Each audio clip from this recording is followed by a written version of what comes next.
అనంత కరుణామయుడు అపార కృపాశీలుడైన అల్లాహ్ పేరుతో ప్రారంభిస్తున్నాను.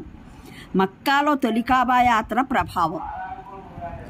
అంతలో హజరత్ హంజా రజీ కుమార్తె అమ్మారా, బాబాయ్ నన్ను కూడా మీ వెంట మదీనా తీసుకెళ్లరు అంటూ హజరత్ అలీ రజీ దగ్గరకు పరిగెత్తుకుని వచ్చింది. వెంటనే హజరత్ అలీ రజీ ఆ పాపను ఎత్తుకొని ముద్దాడారు. హంజా రజీ కూడా ప్రవక్త పినతండ్రే.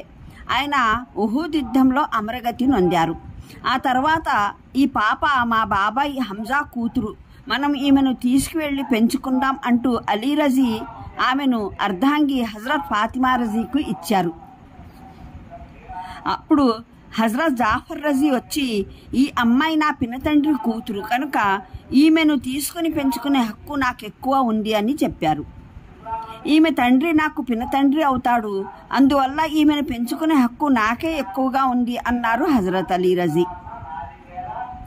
ఆగండి, ఈ పాప తండ్రి హంజా నా ధార్మిక సోదరుడు కాబట్టి ఈమెను పెంచుకునే హక్కు నాకే లభించాలి అన్నారు హజరత్ జైద్ రజీ కూడా అక్కడకు వచ్చి. అప్పుడు దైవప్రవక్త సల్లల్లాహు అలైహి వసల్లం కలగజేసుకుంటూ, ఈ అమ్మాయి పినతల్లి జాఫర్ ఇంట్లో ఉంటుంది. పినతల్లి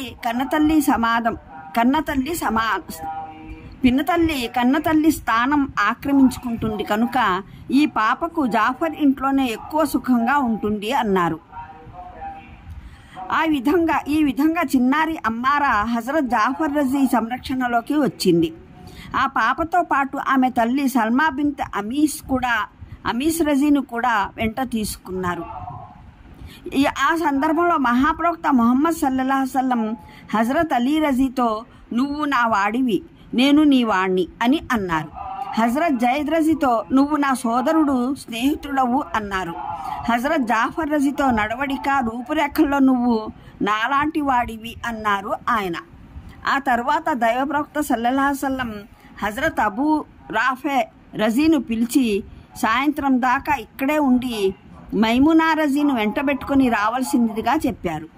దాని ప్రకారం హజరత్ అబూ రాఫే రజీ ఆ రోజు సాయంత్రం దాకా మక్కాలోనే ఉండిపోయారు. ముస్లింలు మక్కా నుండి బయలుదేరారు. వారంతా వెళ్ళిపోగానే మక్కా వెలువెలా పోయింది. నగరం సన్మసాన వాతావరణాన్ని తలపింపజేస్తూ సర్వత్రా నిశ్శబ్దం ఆవరించింది.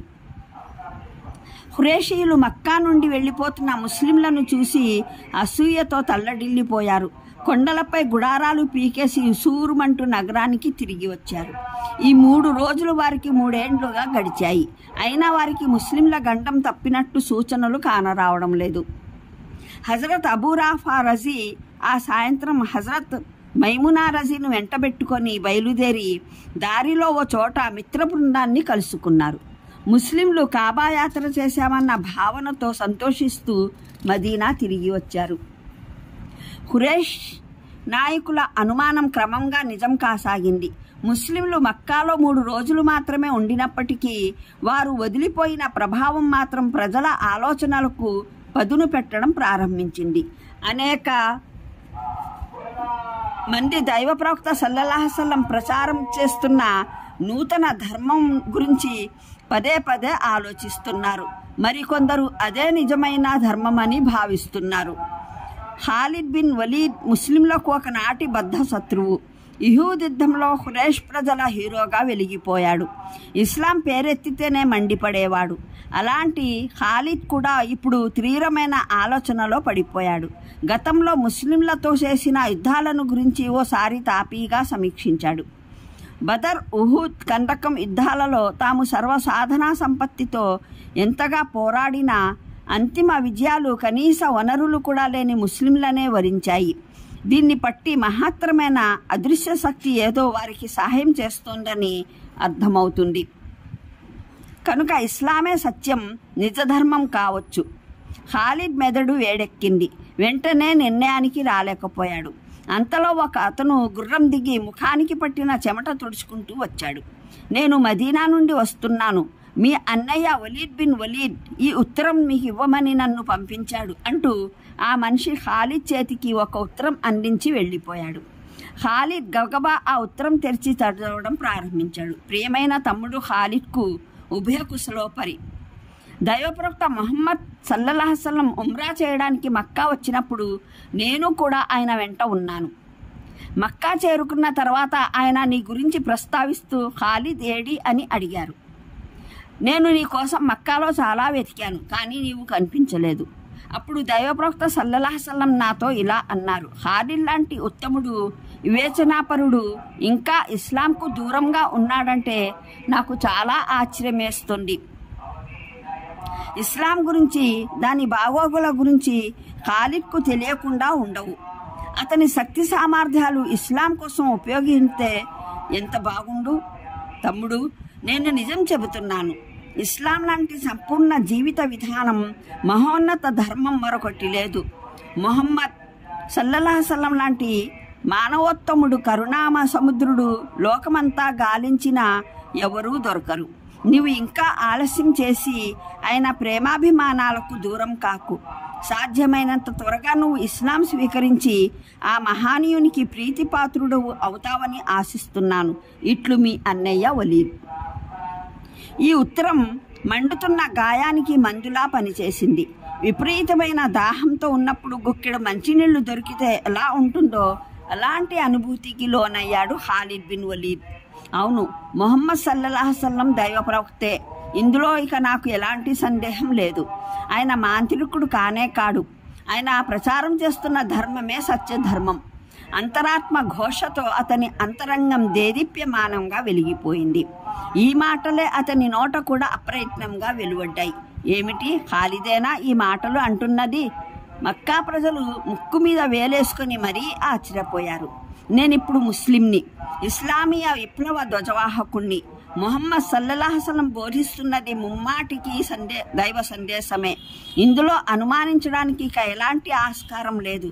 కాబట్టి విఘ్నత వివేచనలు ఉన్నవాడు ముహమ్మద్ సల్లల్లాహు అలైహి వసల్లంని అనుసరించక తప్పదు అన్నాడు ఖాలిద్ నలుగురిలో నిలబడి నిర్భయంగా. అతని మాటలు విన్న ఖురేషీలకు ఒళ్ళు మండిపోయింది. మండుతున్న కళ్ళతో కొరకొరా చూసి నోటికొచ్చినట్లు తిట్టిపోశారు. కొందరు మతభ్రష్టుడయ్యాడన్నారు, మరికొందరు మతి భ్రమించింది అన్నారు. ఇక ఖురేషీల అగ్రనాయకుడు అబూ సుఫ్యాన్ అయితే పళ్ళు నూరుతూ చిందులు తొక్కుతూ ఖాలిద్ని హతమార్చడానికి సిద్ధమయ్యాడు. అతని ఉగ్రవేషం చూసి ఇక్రమా నవ్వాపుకోలేకపోయాడు. అబూ సుఫ్యాన్, ఆగు, ఎందుకంత కోపం? ఇక్కడ ఒక్క ఖాలిద్ మాత్రమే కాదు, ఇంకా చాలామంది ఉన్నారు ఇస్లాం వైపు మొగ్గినవారు. అప్పుడే ఏమైంది? ఈ సంవత్సరం గడవని తెలుస్తుంది. ఈ నగరంలో బహుశా బహుదైవారాధకుడిగా ఒక్కడూ మిగలడనుకో అన్నాడు అతను. ఇక్రమా మాటలు విన్నాక అబూ సుఫ్యాన్కు మతిపోయినంత పనయింది. పాపం అబూ సుఫ్యాన్ ఏం చెయ్యాలో దిక్కుతోచక అయోమయంలో పడిపోయాడు. ప్రస్తుతం ఖాలిద్ ఒంటరివాడయ్యాడు. తన ఆలోచనలను సమర్థించే ఆప్తమిత్రుల కోసం తహతహలాడిపోయాడు. ఏమైతేనేం అనుకొని ముందుగా ఆయన సఫ్వాన్ని కదిలించి చూశాడు. సఫ్వాన్, ముహమ్మద్ సల్లల్లాహు అలైహి వసల్లంని చూస్తున్నావుగా, ఆయన ప్రజల హృదయాల్ని ఎలా సునాయాసంగా చూరగొంటున్నారో, మనం కూడా ఆయన అనుచర వర్గంలో ఎందుకు చేరిపోకూడదు? సఫ్వాన్ తండ్రి సోదరులు బదర్ యుద్ధంలో హతమార్చబడ్డారు. అప్పటి నుంచి అతను దైవప్రవక్త సల్లల్లాహు అలైహి వసల్లంపై పగబట్టిన పాములా బుసకొడుతున్నాడు. ఈ స్థితిలో ఖాలిద్ మాటలు అతనికి అగ్నిపై ఆజ్యం పోసినట్లయింది. అసాధ్యం, యావత్తు ప్రపంచం ఆయన వెంటపడినా నేను మాత్రం ఆ ధర్మాన్ని విశ్వసించను అన్నాడు సఫ్వాన్ ప్రతీకారంతో ఉడికిపోతూ.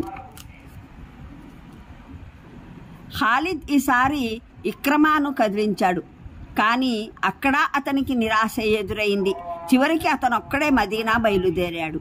ఈ విషయం ఎవరికీ చెప్పలేదు. అయితే అతను బయలుదేరే సమయానికి ఓ మిత్రుడు ఉస్మాన్ బిన్ తల్హా వచ్చాడు. ఖాలిద్ అతన్ని చూసి ఓ క్షణం ఆలోచనలో పడిపోయాడు.